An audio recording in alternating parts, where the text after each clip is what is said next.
The hood was ripped from Veronica's head, and blinding light flooded her vision. She gasped, choking on stale air as the world slowly came into focus. Cold concrete beneath her. Rough rope biting into her wrists. A single flickering bulb swinging above her head like a pendulum counting down to something terrible. And standing directly in front of her, close enough to touch, was the woman she had mourned for 5 years. "Hello, baby girl." Her mother's voice was exactly as Veronica remembered it, warm and melodic, completely at odds with the coldness in her dark eyes. "You've grown up so beautiful. Just like I knew you would." Veronica's throat burned. Whether from screaming or crying or the hood that had suffocated her for hours, she couldn't remember. Her mind was a hurricane of confusion, grief, and rage all spinning together until she couldn't tell where one ended and the other began. "You're supposed to be dead." "I know, sweetheart. And I'm sorry you had to believe that. But it was necessary." Her mother, Grace Okafor, pulled up a metal chair and sat across from her daughter like they were about to have afternoon tea. She crossed her legs elegantly, her expensive heels clicking against the concrete. "I had to disappear to protect you. To protect us both." "Protect me?" Veronica's laugh was bitter and broken, scraping out of her chest like shards of glass. "You abandoned me. You left me with a father who chose his new wife over me. You let me spend 5 years grieving, struggling, starving, nearly dying on the streets. That's your idea of protection?" Grace's perfectly composed face flickered, the first crack appearing in her armor. "Everything I did was for a reason, Veronica. And now that you've married into the Kwan family, you're finally in a position to help me finish what I started. Welcome back to part 2 of this incredible story, fam. If you haven't watched part 1, go back and watch it first because you will be completely lost. And if you're new here, hit that subscribe button right now because this channel is home to the most dramatic love stories on YouTube. Now let's get back into this chaos because it's about to get even crazier. Veronica stared at her mother, desperately trying to reconcile the woman before her with the loving parent she remembered from childhood. The mother who used to braid her hair while singing old Nigerian folk songs. The mother who made jollof rice every Sunday and told her she could be anything she wanted to be. That woman was gone. Maybe she had never existed at all. Grace looked older, yes, with silver streaking her natural hair and fine lines around her eyes that hadn't been there before. But she was still beautiful, still commanding, still radiating an energy that demanded attention. "What did you start?" Veronica asked quietly. "What is this really about, Mom?" The word felt foreign on her tongue. Mom. As if she still had one. Grace leaned back in her chair, a strange satisfaction crossing her features. 20 years ago, I worked for the Kwan family.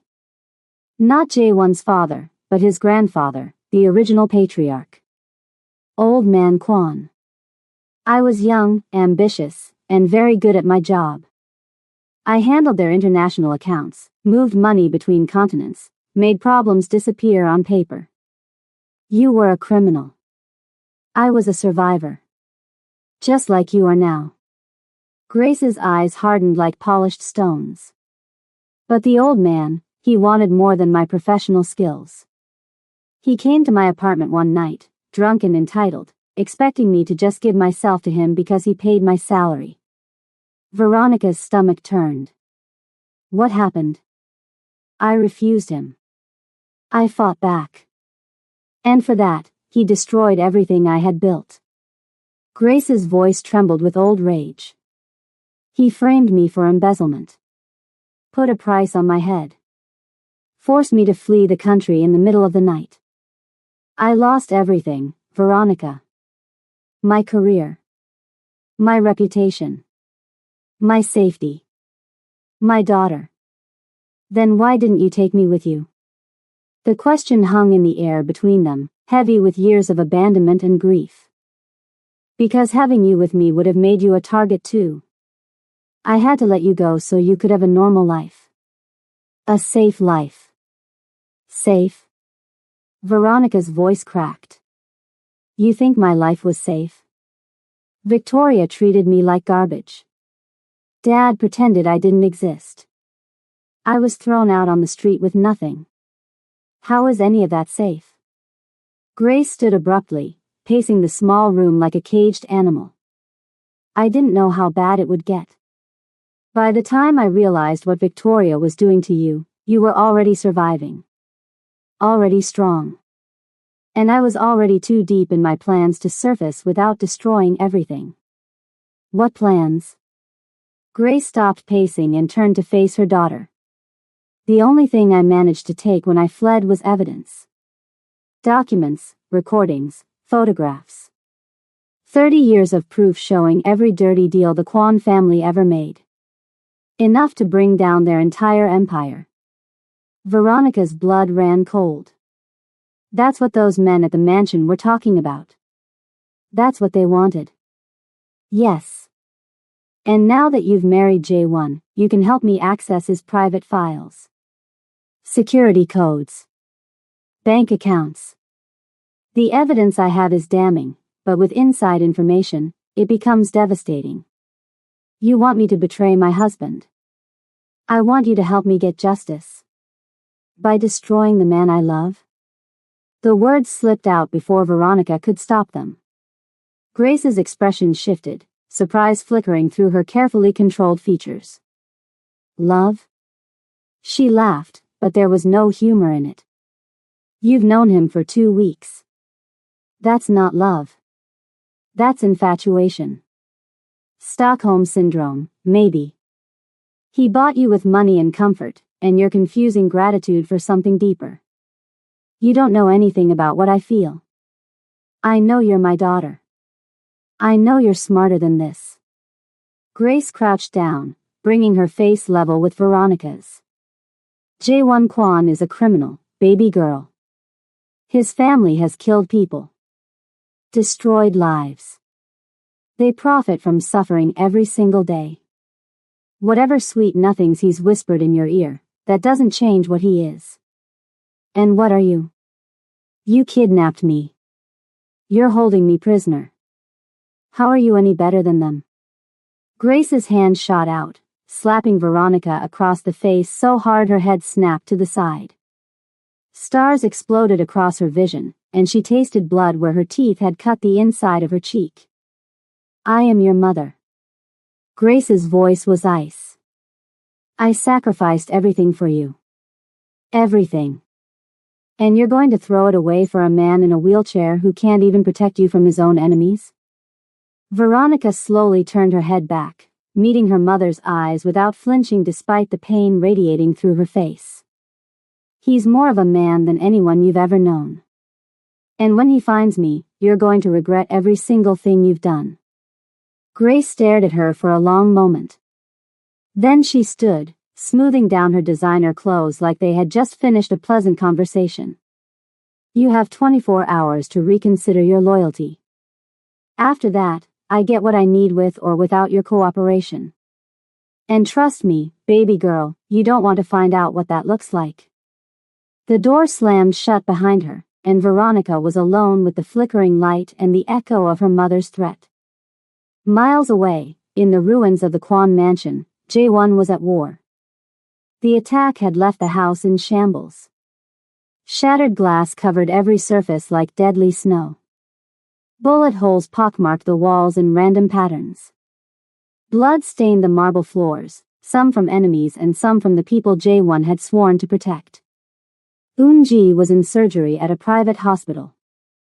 The doctors said she had a 50-50 chance. 4 of Jae-won's security team were dead, their bodies already being prepared for proper burials. And Veronica was gone. Gone because she had surrendered herself to save them. Gone because Jae-won hadn't been strong enough to stop her. He sat in his wheelchair in the wreckage of his study, surrounded by his most trusted men. Broken glass crunched under the wheels every time he moved. His brother Dae-young stood by what used to be a window, his usual arrogance replaced with grim determination.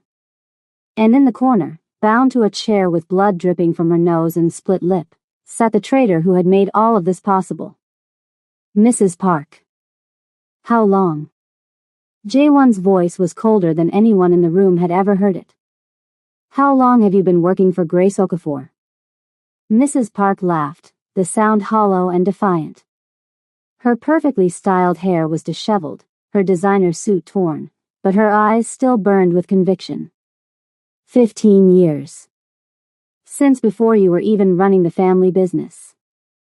Grace saved my life when your grandfather would have had me killed for a minor mistake. I owe her everything. You owe her your life.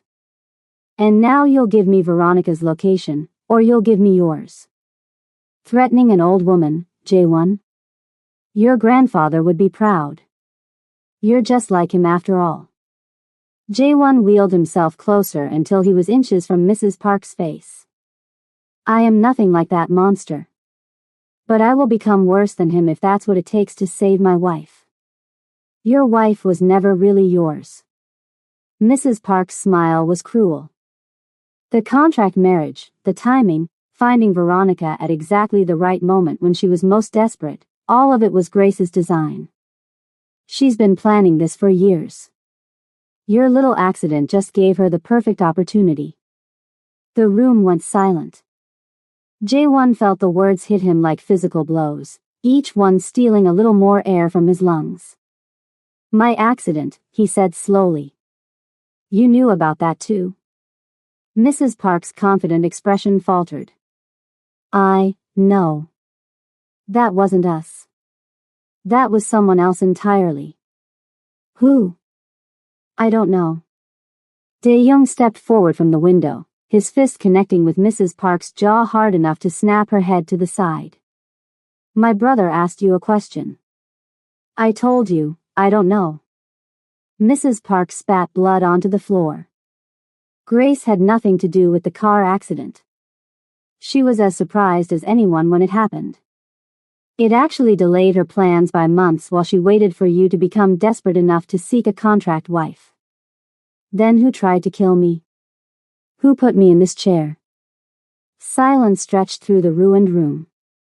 Mrs. Park's eyes flickered, just for a moment, toward something behind Jaewon. Toward the family portrait that still hung crooked on the wall. Look closer to home, she whispered. Someone who benefited from you being weak. Someone who wanted you out of the way.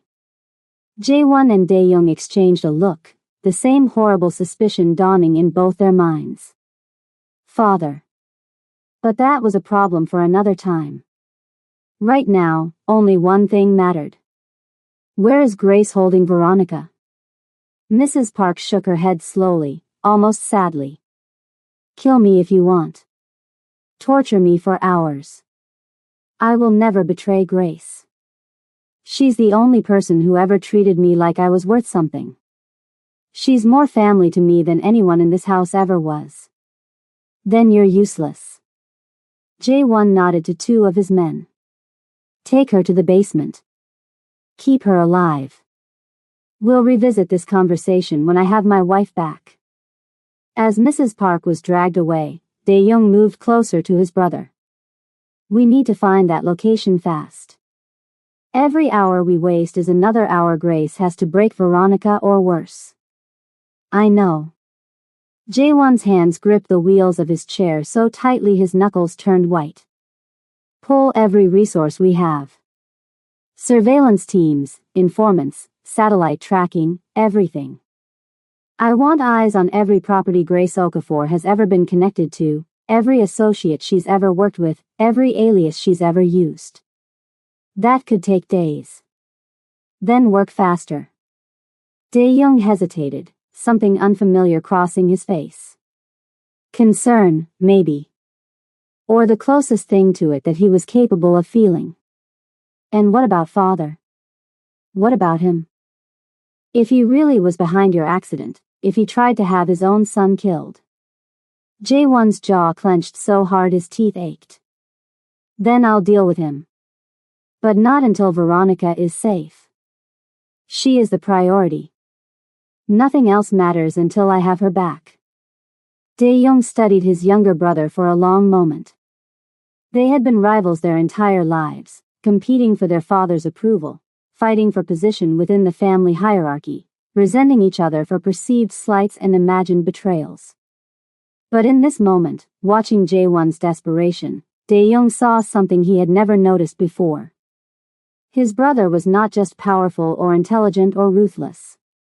He was human. You really love her, don't you? Dae-young asked quietly. The girl from nowhere. The one nobody vetted. You actually fell in love with her. Jae-won didn't answer. He didn't need to. I'll find her location, Dae-young said finally. Whatever it takes. Okay fam, we need to pause here for a second because I know you're stressed. Comment right now and tell me who you think tried to kill Jae-won. Was it really his own father? And what do you think is going to happen to Veronica? Make sure you've hit that like button because we're only getting started with the drama. Back in the concrete room, 12 hours had passed. Veronica had drifted in and out of consciousness, her body screaming from being tied in the same position for so long. Her wrists were raw and bleeding from the rope. Her face throbbed where her mother had slapped her. And her heart ached with a pain that had nothing to do with physical wounds. She kept seeing Jae-won's face in that final moment. The desperation in his eyes as he reached for her. The way he had tried to crawl after her, his broken body fighting against its limitations. The sound of him screaming her name as the hood came down over her head. He would come for her. She had to believe that. She had to hold on to that single thread of hope or she would lose herself completely in this darkness. The door screeched open and Veronica tensed, expecting her mother. But it wasn't Grace who entered. It was a young woman around Veronica's age, beautiful in that sharp, dangerous way that came from growing up with too much money and not enough love. She had delicate Korean features, flawless skin, and hair styled so perfectly it probably cost more than most people's rent. So you're the famous Veronica. The woman circled her slowly, heels clicking against the concrete like a metronome. I have to say, I expected more. When I heard Jae-won had married some random black girl off the street, I thought she must be truly exceptional. She stopped in front of Veronica, tilting her head like she was examining a disappointing painting. But you're just ordinary. Nothing special at all. Who the hell are you? The woman smiled, and it was cruel enough to cut glass. Hannah Park. Jae-won's real fiancée. Or I was supposed to be, before you came along and complicated everything. Veronica's blood went cold. The arranged marriage. The contract that Jae-won's father had mentioned at the mansion before everything exploded into chaos. This was the woman who was supposed to become Mrs. Kwon. You're working with my mother. Working with her? Hannah laughed, the sound high and mocking. Sweetie, I'm funding her entire operation. Grace needed resources to execute her brilliant revenge plan. I needed Jae-won's little contract wife out of the picture. It was a perfect partnership. You want him that badly? A man who clearly doesn't want you? A man in a wheelchair who chose a stranger over you? Hannah's smile flickered, something ugly passing behind her eyes. I don't want him. Honestly, the thought of touching him makes my skin crawl. Who wants a cripple for a husband? She wrinkled her nose in disgust. What I want is what marrying him gives me. Power. Position. Control of the Kwon Empire when his pathetic father finally dies. Jae-won is just a means to an end. A stepping stone. He'll never marry you. He won't have a choice. Hannah leaned closer, her expensive perfume overwhelming in the small space. By the time Grace is done leaking evidence against his family, the Kwon Empire will be in ruins. His father will be arrested or dead. His brother will flee the country like the coward he is. And Jae-won will be desperate, broken, willing to do anything to save what's left of his legacy. That's where I come in, offering salvation in exchange for a wedding ring and complete control. You've thought of everything, haven't you? I have. It's what I'm good at. Hannah straightened, adjusting the collar of her designer jacket. Your mother wants your cooperation. Help her access J1's private files. Give her the passwords, security codes, account numbers. Do that, and she might let you live. You could disappear somewhere far away, start fresh, pretend none of this ever happened. And if I refuse? Then Grace will get the information anyway, just through more persuasive methods. And you'll die knowing that your sacrifice meant nothing. Hannah shrugged carelessly. Your choice, really. Veronica looked at this woman, this entitled, scheming, heartless woman who thought of people as chess pieces to be moved and discarded. She thought about everything she had survived to get here. The poverty. The rejection. The nights sleeping in cafe booths. The moment she signed that contract not knowing it would change everything. And she thought about J1. The way he looked at her like she was precious. The way he held her like she mattered. The way he fought for her despite every limitation of his broken body. Something shifted inside Veronica's chest. The fear that had been gripping her heart transformed into something harder. Sharper. More dangerous. Go to hell. Hannah blinked. Excuse me? You heard me. Veronica's voice was steady now, stronger than it had been since she woke up in this nightmare. I'm not helping you. I'm not helping my mother. And when J1 finds me, because he will find me, I'm going to personally make sure you regret every single word that just came out of your mouth. For a moment, Hannah looked genuinely surprised. Women tied to chairs in concrete rooms weren't supposed to make threats. Then she laughed, the sound dripping with condescension. You really think he's coming for you? He's a cripple, Veronica. A broken man in a wheelchair. What's he going to do, roll in here and play hero? Please. He's more of a man than anyone you've ever known. More than you deserve. More than you could ever understand. Veronica leaned forward as far as her bonds would allow, meeting Hannah's eyes with fire in her own. And you're going to learn that the hard way. Hannah's amusement faded into something darker. Colder. More dangerous. We'll see about that, she whispered. She left without another word, the door slamming behind her hard enough to rattle the walls. And Veronica was alone again, in the dark, with nothing but her faith in a man everyone else seemed determined to underestimate. 48 hours after Veronica was taken, J1 finally got the break he needed. It came from an unexpected source.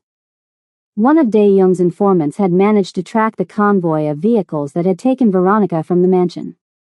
The trail led to an abandoned warehouse district on the outskirts of the city, a maze of crumbling buildings and rusted equipment that provided perfect cover for someone who didn't want to be found.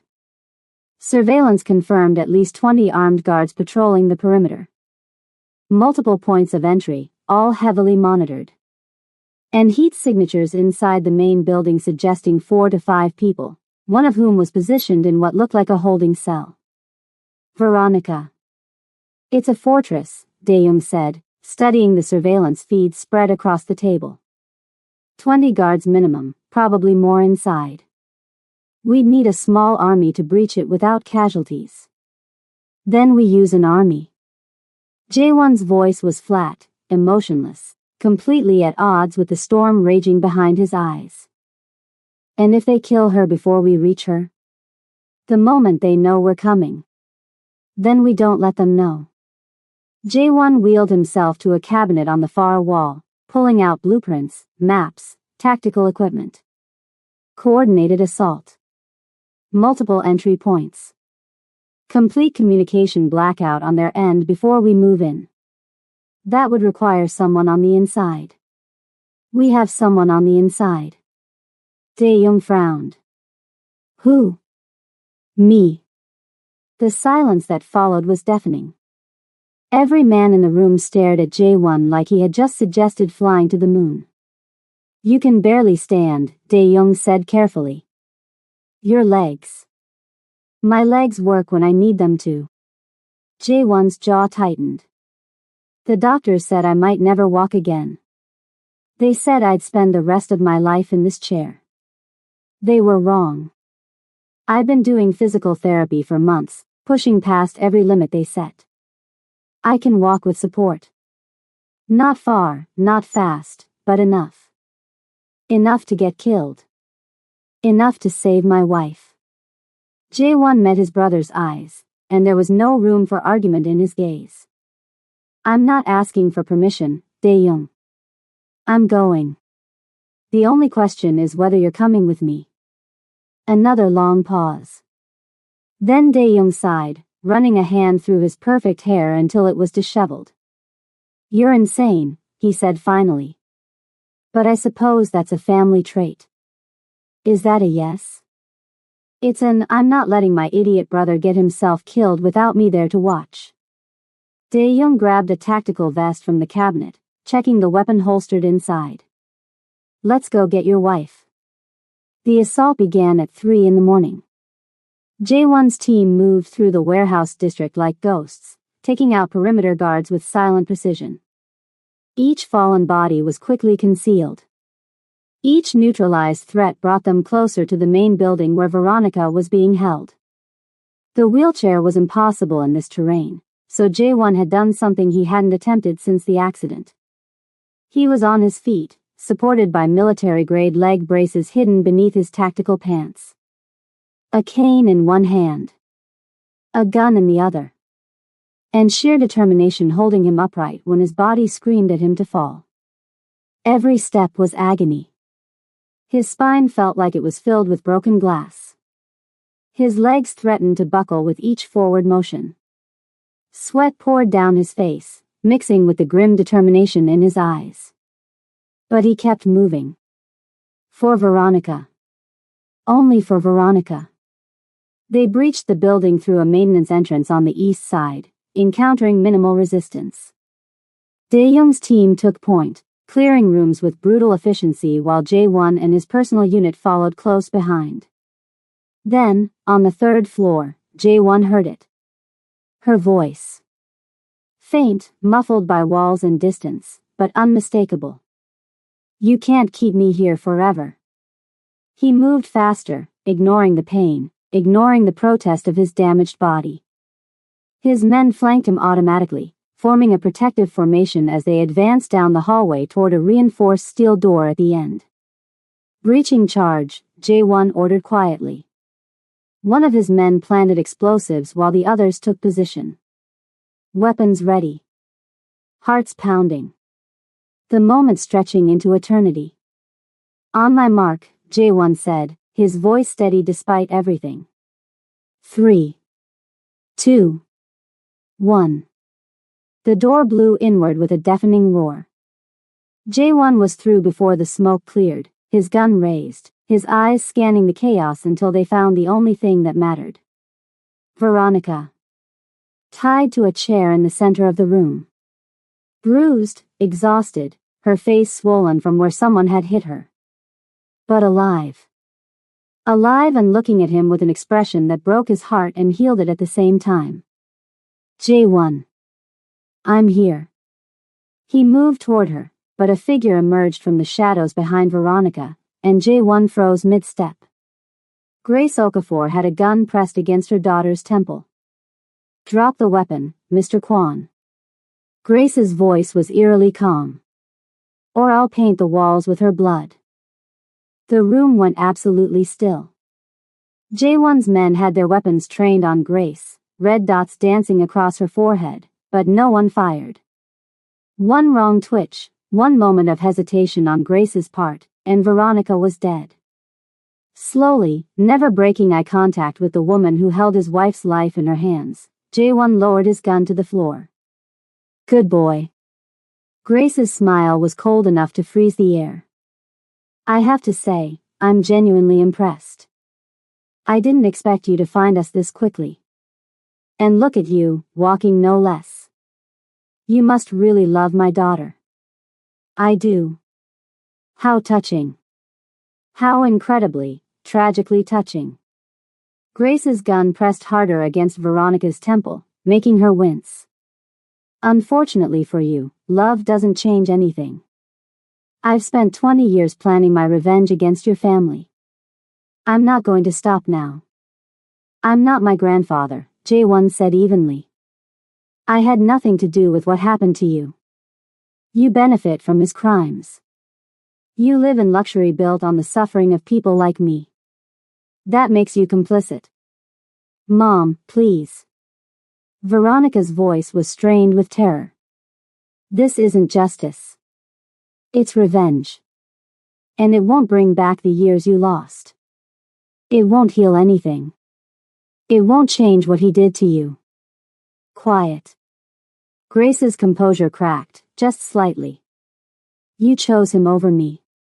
Your own mother. You don't get to lecture me about healing. I chose love over hate.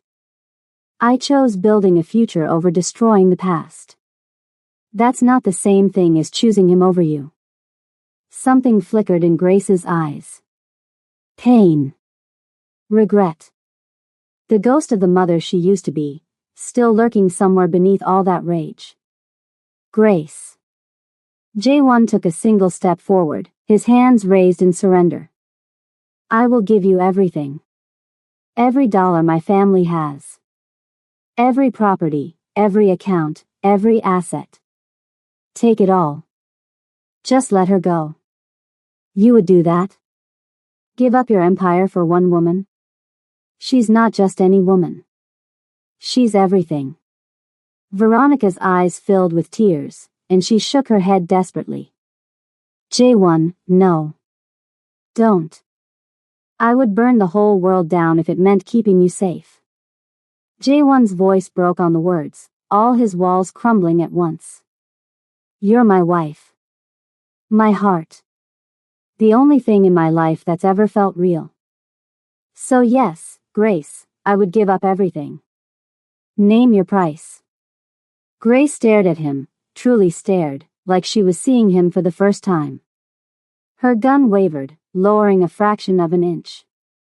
That was all the opening Dae-young needed. The shot came from behind Grace, from a position no one had seen him take during the confrontation. The bullet struck her shoulder, spinning her away from Veronica as she screamed in pain and fury.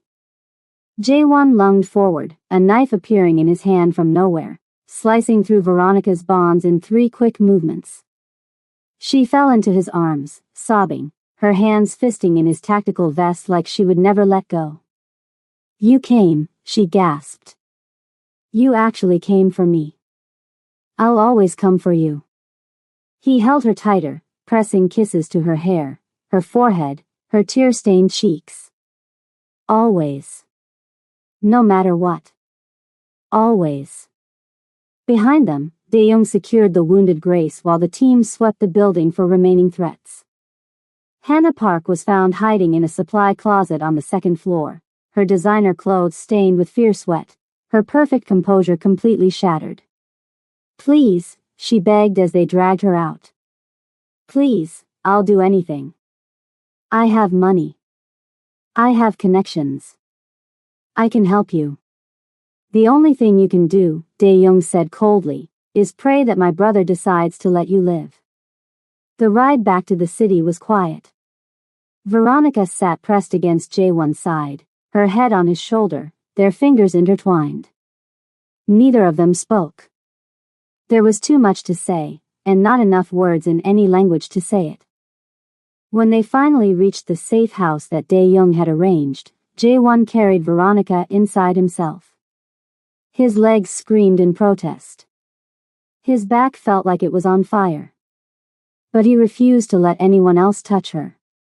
He laid her gently on the bed in the master suite, then collapsed beside her, his breathing ragged with pain and exhaustion. You're hurt, Veronica whispered, reaching for his face. I'm fine. You're not. You can barely move. I can move enough. He caught her hand, pressing his lips to her palm. I would have crawled to you if I had to. Through fire. Through hell. Through anything. She kissed him then, soft and desperate, tasting like tears and relief and something that felt terribly like forever. When they broke apart, both breathing hard, Veronica traced the line of his jaw with trembling fingers. I meant what I said. When they took me. I love you, J1. It wasn't the fear talking. It wasn't desperation. It was real. I know. He pulled her closer, tucking her head beneath his chin. I love you too, Veronica. I think I have since the moment you walked into that restaurant, all fire and pride with nothing to your name but courage. What happens now? Now we rest. Tomorrow we deal with your mother, with Hannah, with all of it. But tonight. He pressed a kiss to her hair. Tonight I just want to hold you. Is that enough? It's everything. If you're still with me right now, drop a comment and tell me if you're crying because I definitely am. Also hit that like button and make sure you're subscribed because we're not done yet. The drama continues, fam. The aftermath stretched over weeks. Grace Okafor was arrested, her evidence seized by authorities who were more than happy to have leverage over the Kwan family. But J1's lawyers were excellent, and with careful negotiations, the damage was contained to a few minor operations that could be sacrificed without losing the whole empire. Hannah Park disappeared before she could be brought to justice, but Dae-young had people watching her family, her accounts, her every possible escape route. She would surface eventually. And when she did, she would answer for everything. Mrs. Park was dealt with quietly. Veronica didn't ask for details. Some things were better left unknown. And Eun-ji, miracle of miracles, made a full recovery. She returned to the household thinner and grayer, but with the same warm smile that had welcomed Veronica on her first night as Mrs. Kwan.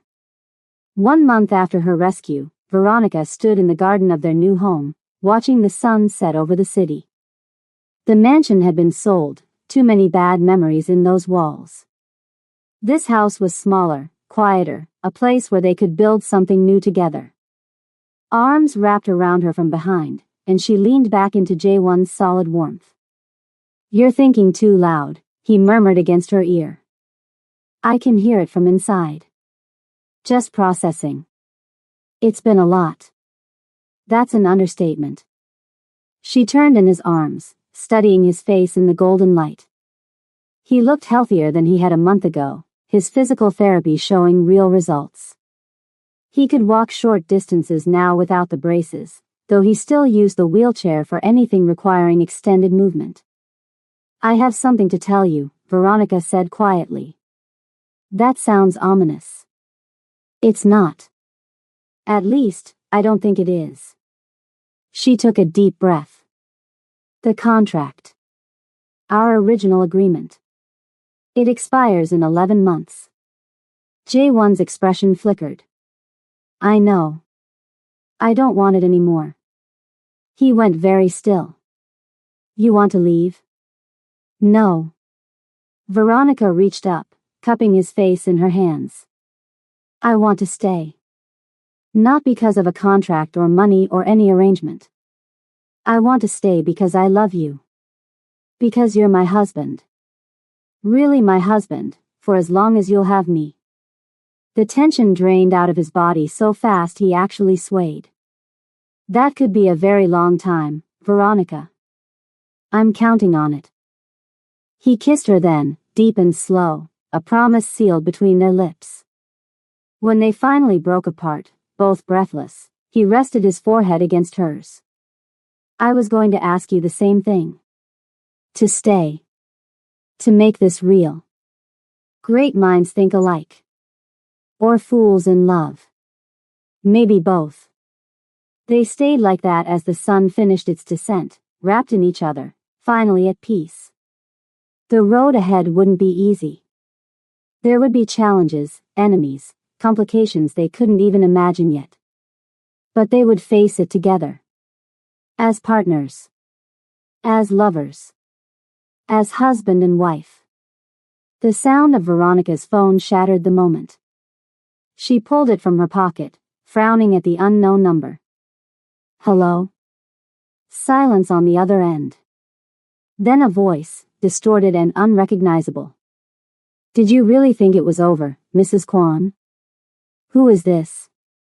Someone who's been watching. Someone who knows secrets even your mother didn't have access to. A pause. Ask your husband about what really happened the night of his accident. Ask him who he was meeting. Ask him about the woman in the car with him. The line went dead. Veronica lowered the phone slowly, her heart pounding. Jae-won was watching her with concern. Who was that? She looked at him, at the man she loved, at the man who had fought through hell to save her. And she felt a new crack forming in the foundation of everything they had built. Jae-won, she said carefully, the night of your accident. Were you alone in the car? His face went absolutely white. And Veronica knew, with terrible certainty, that the piece they had found was about to shatter all over again. All right, fam, I know you're screaming at your screen right now. Who was in the car with Jae-won? What secret has he been keeping? And who is this mysterious caller who seems to know everything? Drop your theories in the comments because I am dying to know what you think. Make sure you're subscribed with notifications on because part 3 is coming and I promise you, it's going to turn everything upside down. Like this video if you're ready for more chaos, and I'll see you in the next one.